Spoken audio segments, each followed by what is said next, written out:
পবিত্র ঈদুল আজহাকে সামনে রেখে যানজটমুক্ত ও স্বস্তিদায়ক ঈদযাত্রা নিশ্চিত করতে প্রস্তুত হাইওয়ে পুলিশ।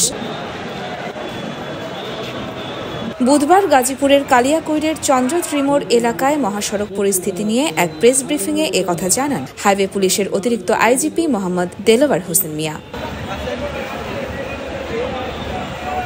তিনি জানিয়েছেন, এবার ঈদযাত্রা নির্বিঘ্ন করতে সারা দেশে 4000 পুলিশ সদস্য মোতায়েন রয়েছে। শুধু পুলিশ নয়, সড়কে কাজ করছে সেনাবাহিনী, বিজিবি ও র্যাব সদস্যরাও। আমরা আশা করছি যে এবারে যানজটটা এখন বন্ধ হয় নাই, আমার মনে হচ্ছে এইরকমই হবে। আজকে খুব চাপ থাকবে, কালকে একটু চাপ থাকবে। তাতে আশা করছি যে হয়তো গতবারের চেয়ে এই বছর একটু চাপ বেশি থাকবে, বাট আমরা এটা করতে পারবো। সেভাবে আমরা মোটামুটি মেন্টালি রেডি, আমাদের ফোর্স রেডি আছে, আমরা মনে হচ্ছে এটা পারবো। বৃষ্টি কিছুটা ভোগান্তির কারণ হতে পারে, তবুও সকল সংস্থার সমন্বয়ে এবারের ঈদযাত্রাও স্বস্তিদায়ক হবে বলে আশা করছেন তিনি আরও জানান, মহাসড়কে 67টি খানাখন্দ এবং 285টি দুর্ঘটনাপ্রবণ স্থানে সতর্কভাবে চলাচলের আহ্বান জানানো হয়েছে।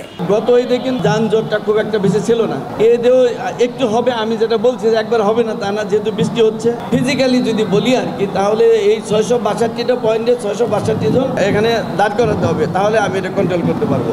আমরা চেষ্টা করছি, আপনারাও চেষ্টা করবেন, আমরা সবাই মিলে সমন্বিতভাবে সে চেষ্টা আমরা করব।